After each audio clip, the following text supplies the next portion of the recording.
പിതാവിൻ്റെയും പുത്രൻ്റെയും പരിശുദ്ധാത്മാവിൻ്റെയും നാമത്തിൽ ആമേൻ. എല്ലാവർക്കും പ്രിയൻ്റെ പ്രാതിലേക്ക് സ്വാഗതം. യേശുവിൽ പ്രിയന്നവരെ, ഇന്ന് വചന ശുശ്രൂഷ ആരംഭിക്കുന്നതിന് മുൻപ് വയനാടിൽ പ്രകൃതി ദുരന്തത്തിൽ മരണമടഞ്ഞ എല്ലാവർക്കും നിത്യശാന്തി ലഭിക്കുവാനായിട്ട് ഒരു നിമിഷം പ്രാർത്ഥിക്കുകയാണ്.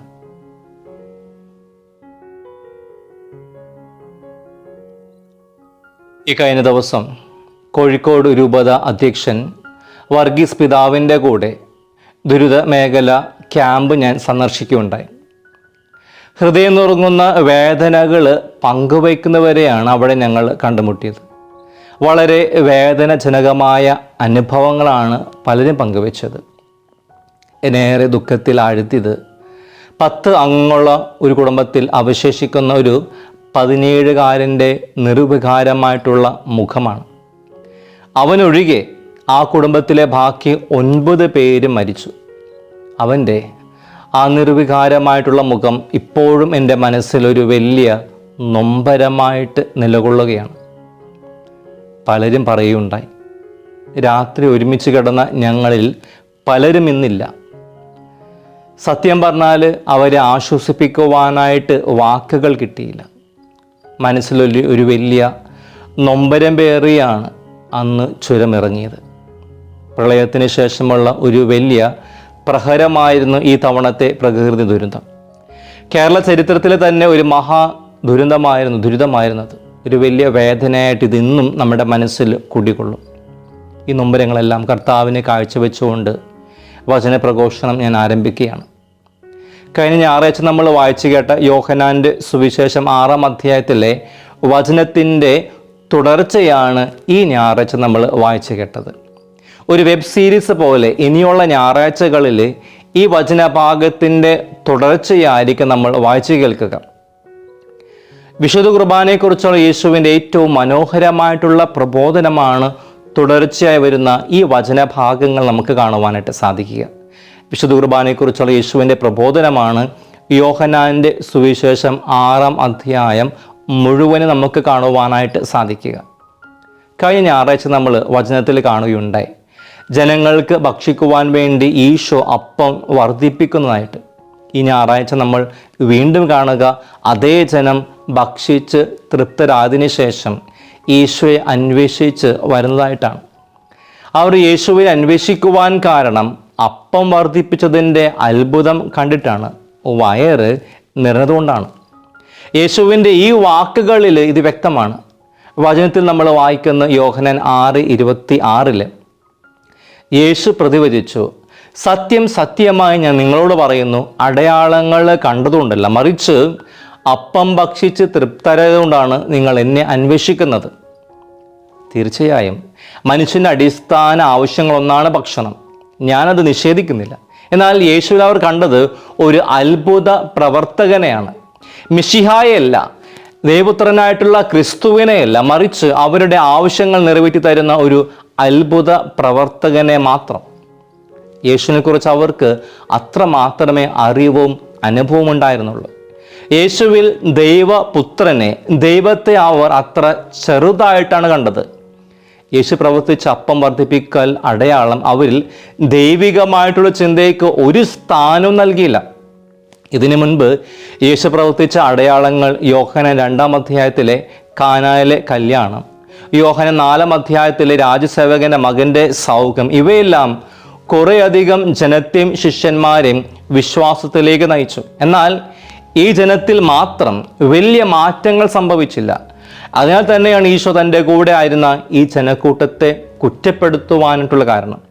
ഇന്ന് ചിലപ്പോഴെല്ലാം നമ്മുടെ മനോഭാവങ്ങളും ഈ ജനതയുടെ മനോഭാവങ്ങൾ പോലെ തന്നെയാണ്. കർത്താവിനെ നമ്മൾ സമീപിക്കുക വെറും ഒരു അത്ഭുത പ്രവർത്തകനായിട്ട് മാത്രമാണ്. നമ്മുടെ ആവശ്യങ്ങൾ, നമ്മുടെ കാര്യങ്ങൾ നിറവേറ്റി തരുന്ന ഒരു ദൈവമായി നമ്മൾ കർത്താവിനെ കാണുന്നു. ദൈവത്തെ നമ്മളൊരു ATM മെഷീനാക്കി മാറ്റുന്നു, കണക്കാക്കുന്നു. ഒരുപക്ഷെ അനുഗ്രഹങ്ങൾ ലഭിച്ചില്ല എങ്കിൽ, വേണ്ട കാര്യങ്ങൾ ലഭിച്ചില്ല എങ്കിൽ പിന്നെ നമ്മൾ ദൈവത്തെ ശപിക്കുന്നു, പഴിചാരുന്നു, ചിലപ്പോഴെല്ലാം തള്ളിപ്പറയുന്നു. ഇങ്ങനെയുള്ള ചില വ്യക്തികളെ ഞാൻ ജീവിതത്തിൽ കണ്ടുമുട്ടിയിട്ടുണ്ട്. ആവശ്യങ്ങൾക്ക് വേണ്ടി മാത്രം പള്ളിയിൽ വരുന്നവർ, ജീവിതത്തിൽ ഒരു പ്രതിസന്ധി നേരിട്ടതിൻ്റെ പേരിൽ പിന്നെ പള്ളിയുടെ പടിവാതിൽ ചവിട്ടാത്തവർ. ആരെയും കുറ്റപ്പെടുത്തുകയല്ല, മറിച്ച് നമ്മുടെ മനോഭാവങ്ങളെ പരിശോധിക്കുവാൻ വേണ്ടി മാത്രം പറയുകയാണ്. ഇന്ന് നമ്മൾ എല്ലാവരും ചിന്തിക്കേണ്ടത്, ആത്മപരിശോധന നടത്തേണ്ടത്, ഞാൻ ദൈവത്തെ അന്വേഷിക്കുന്നുണ്ടെന്നാണ്. എന്തിനു വേണ്ടിയിട്ടാണ് എൻ്റെ ദൈവ അന്വേഷണങ്ങൾ?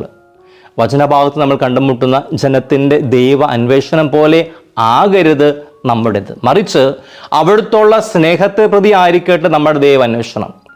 വചനത്തിൽ ഈശോ പറയും പോലെ യോഹന്നാൻ 6:27 നമ്മൾ വായിക്കുന്നത്, നശ്വരമായ അപ്പത്തിനു വേണ്ടി അധ്വാനിക്കാതെ മനുഷ്യപുത്രൻ തരുന്ന നിത്യജീവന്റെ അനശ്വരമായ അപ്പത്തിനു വേണ്ടി അധ്വാനിക്കുവാൻ. പ്രിയപ്പെട്ടവരെ, നമ്മുടെ അന്വേഷണവും അധ്വാനവും അതിനു വേണ്ടി ആയിരിക്കട്ടെ, നിത്യജീവന്റെ അനശ്വരമായിട്ടുള്ള അപ്പത്തിനു വേണ്ടി. എന്താണ് ഈ നിത്യജീവന്റെ അനശ്വരമായ അപ്പം? അത് മറ്റൊന്നുമല്ല, വിശുദ്ധ കുർബാനയാണ് ഈ നിത്യജീവന്റെ അനശ്വരമായ അപ്പം. ഈശോ നമ്മിൽ നിന്നും അതിനായിട്ട് ആവശ്യപ്പെടുന്നത് വിശ്വാസമാണ്. അതായത് ദൈവം അയച്ചവനിൽ വിശ്വസിക്കുക. തുടർന്ന് നമ്മൾ കാണുന്നു ഈശോയുടെ ഈ പ്രബോധനത്തിന്, ഉപദേശത്തിന് ജനത നൽകുന്ന മറുപടി ഒരു വെല്ലുവിളിയാണ്. യോഹന്നാൻ 6:30 നമ്മൾ വായിക്കുന്നു, അപ്പോൾ അവർ ചോദിച്ചു, ഞങ്ങൾ കണ്ട് നിന്നെ വിശ്വസിക്കേണ്ടതിന് എന്തടയാളമാണ് നീ ചെയ്യുക, എന്താണ് നീ പ്രവർത്തിക്കുക? വിശ്വാസത്തിലേക്ക് അവർ നയിക്കുവാൻ തക്ക ശക്തിയുള്ള ഒരു അടയാളം അവർ ഈശോയോട് ആവശ്യപ്പെടുന്നതായിട്ടാണ് നമുക്ക് ഇവിടെ കാണുവാനായിട്ട് സാധിക്കുന്നത്. പ്രിയപ്പെട്ടവരെ, നമ്മളും ഈ ജനതയെ പോലെ തന്നെയാണ് പലപ്പോഴും പെരുമാറാറുള്ളത്. ദൈവത്തിൽ നിന്ന് നമ്മൾ പലപ്പോഴും അടയാളങ്ങൾ ആവശ്യപ്പെടുന്നു, അത്ഭുതങ്ങൾ ആവശ്യപ്പെടുന്നു. പലപ്പോഴും നമ്മൾ അടയാളങ്ങളുടെയും അത്ഭുതങ്ങളുടെയും പിന്നാലെ ഓടുന്നു. ഓർക്കുക, ലോകത്തിൽ ഏറ്റവും വലിയ അത്ഭുതം എന്നത് വിശുദ്ധ കുർബാനയാണ്. ഏറ്റവും വലിയ അടയാളവും അത് വിശുദ്ധ കുർബാനയാണ്. ഈ ലോകത്ത് 24 മണിക്കൂറും തുടർച്ചയായി സംഭവിക്കുന്ന ഒരേ ഒരു കാര്യം അത് വിശുദ്ധ കുർബാനയാണ്, ബലി അർപ്പണമാണ്. കാരണം ലോകത്തിൻ്റെ ഏതെങ്കിലും ഒരു ഭാഗത്ത് ഒരു വൈദികൻ ബലിയർപ്പിക്കുന്നുണ്ടാകാം. ഉദാഹരണത്തിന് ഇവിടെ രാത്രിയാകുമ്പോൾ മറ്റൊരു സ്ഥലത്ത് പകലാണ്.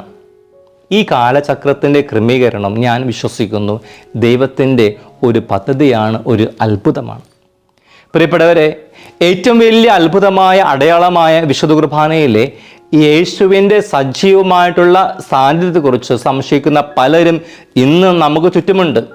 വിശുദ്ധ കുർബാനയെക്കുറിച്ച് ഈശോ ഇന്ന് പ്രബോധം നൽകുമ്പോൾ അവിടുത്തെ സജീവമായ സാന്നിധ്യത്തെക്കുറിച്ച് നമുക്ക് ധ്യാനിക്കാം. കൂടുതലായിട്ട് വിശ്വാസത്തിൽ ആഴപ്പെടുവാനുള്ള കൃപയ്ക്കായിട്ട് വിശുദ്ധ ബലിയിൽ നമുക്ക് പ്രാർത്ഥിക്കാം. വിശുദ്ധ കുർബാനയിലെ യേശുവിൻ്റെ സജീവമായ സാന്നിധ്യത്തെക്കുറിച്ച് സംശയിക്കുന്നവർക്ക് ഈശോ നല്ലൊരു മറുപടിയാണ് നൽകുന്നത്. യോഹന്നാൻ 6:35 നമ്മൾ വായിക്കുന്നത്, യേശു അവരോട് പറഞ്ഞു, ഞാനാണ് ജീവൻ്റെ അപ്പം. എൻ്റെ അടുത്ത് വരുന്നവന് ഒരിക്കലും വിശക്കുകയില്ല, എന്നിൽ വിശ്വസിക്കുന്നവന് ദാഹിക്കുകയുമില്ല. ഈശോ തന്നെക്കുറിച്ച് വലിയൊരു വെളിപ്പെടുത്തൽ നൽകുകയാണ് ഇവിടെ. ഞാനാണ് ജീവൻ്റെ അപ്പം എന്ന് ഈശോ സ്വയം വെളിപ്പെടുത്തുന്നു. യോഹന്നാൻ്റെ സുവിശേഷത്തിൽ ഇപ്രകാരം നിരവധിയായിട്ടുള്ള സ്വയം വെളിപ്പെടുത്തലുകൾ ഈശോ നൽകുന്നുണ്ട്. ഞാനാണ് വഴിയും സത്യവും ജീവനും, ഞാനാണ് വാതിൽ, ഞാനാണ് ജീവനും പുനരുത്ഥാനവും, ഞാൻ നല്ല ഇടയനാകുന്നു, ഞാൻ മുന്തിരിച്ചെടി, നിങ്ങൾ ശാഖകളുമാണ്. അങ്ങനെയുള്ള സ്വയം വെളിപ്പെടുത്തലിലെ ഉന്നതമായിട്ടുള്ള വെളിപ്പെടുത്തലാണ് ഇന്നത്തെ സുവിശേഷത്തിൽ നമ്മൾ കാണുന്നത്. ഞാൻ ജീവൻ്റെ അപ്പമാണെന്നുള്ള യേശുവിൻ്റെ വെളിപ്പെടുത്തൽ. ഈശോ ഇത് പറയുവാനുള്ള കാരണം വിശുദ്ധ കുർബാനയിൽ അവിടുത്തെ സജീവമായിട്ടുള്ള സാന്നിധ്യത്തെക്കുറിച്ച് നമുക്ക് ബോധ്യം നൽകുവാനാണ്. അതിനാൽ തന്നെയാണ് അവിടുന്ന് പറയുന്നത്, എൻ്റെ അടുത്ത് വരുന്നവൻ ഒരിക്കലും വിശക്കുകയില്ല, എന്നിൽ വിശ്വസിക്കുന്നവൻ ദാഹിക്കുകയുമില്ല. കർത്താവിൻ്റെ ഈ വചനം സത്യമാണെന്നതിന് തെളിവാണ് വിശുദ്ധ കുർബാന മാത്രം സ്വീകരിച്ച് ജീവിച്ച നിരവധിയായിട്ടുള്ള വിശുദ്ധരുടെ ജീവിതങ്ങൾ. കത്തോലിക്ക സഭയിൽ ഒത്തിരി വിശുദ്ധന്മാരും വിശുദ്ധകളുമുണ്ട്. അങ്ങനെ പരിശുദ്ധ ദിവ്യകാരണം മാത്രം സ്വീകരിച്ച് അനേകം വർഷങ്ങൾ ജീവിച്ചവർ. ചില ഉദാഹരണങ്ങളാണ് വാഴ്ത്തപ്പെട്ട അലക്സാൻഡ്രിയ മരിയ. 13 വർഷങ്ങളോളം ദിവ്യകാരണം മാത്രം സ്വീകരിച്ച് ജീവിച്ചു. വാഴ്ത്തപ്പെട്ട മാർത്തെ റോബൻ നീണ്ട 50 വർഷങ്ങളോളം ദിവ്യകാരണം മാത്രം സ്വീകരിച്ച് ജീവിച്ചു. അതുപോലെ തന്നെ മാരി റോസ് ഫെറോൺ 14 വർഷങ്ങളോളം വിശുദ്ധ കുർബാന മാത്രം സ്വീകരിച്ച് ജീവിച്ച്. വിശുദ്ധ നിക്കോളോസ് 19 വർഷവും, വിശുദ്ധ തെരേസ ന്യൂമാൻ 40 വർഷവും, വിശുദ്ധ ജോസഫ് കുബർത്തിനോ 5 വർഷവും, വിശുദ്ധ ആൻ കാത്രീന, സിയനിലെ വിശുദ്ധ കാത്രീൻ, അങ്ങനെ അനേകം വർഷങ്ങൾ വിശുദ്ധ കുർബാന മാത്രം സ്വീകരിച്ച് ജീവിച്ചവരാണ്. ഇവിടെയെല്ലാം ജീവിതങ്ങൾ കർത്താവിൻ്റെ വചസ്സുകളുടെ ശക്തിയാണ് വെളിപ്പെടുത്തുന്നത്. വിശുദ്ധ കുർബാനയുടെ അത്ഭുത ശക്തിയാണ് വെളിപ്പെടുത്തുന്നത്. വിശുദ്ധ കുർബാനയിലുള്ള ഇവരുടെ വിശ്വാസവും അവരുടെ ജീവിതവും വിശുദ്ധി നമുക്കൊരു മാതൃകയാണ്. പ്രിയപ്പെട്ടവരെ, ഈ ആഴ്ച വചനം നമ്മെ ക്ഷണിക്കുന്നു. നിത്യജീവൻ്റെ അനശ്വരമായിട്ടുള്ള അപ്പത്തിനു വേണ്ടി അധ്വാനിക്കുവാനും അന്വേഷിക്കുവാനും, നിത്യജീവൻ്റെ അപ്പമായ വിശുദ്ധ കുർബാനയിലെ യേശുവിൻ്റെ സജീവമായ സാന്നിധ്യത്തിൽ കൂടുതലായിട്ട് വിശ്വാസത്തിൽ ആഴപ്പെടുവാൻ, വിശപ്പും ദാഹവും അകറ്റുന്ന നിത്യജീവൻ്റെ അപ്പമായ വിശുദ്ധ കുർബാന എന്നും സ്വീകരിച്ച് നമ്മുടെ ആത്മാവിനെ പരിപോഷിപ്പിക്കുവാൻ, അതിനായിട്ട് ദൈവം നമ്മളെ എല്ലാവരെയും അനുഗ്രഹിക്കട്ടെ.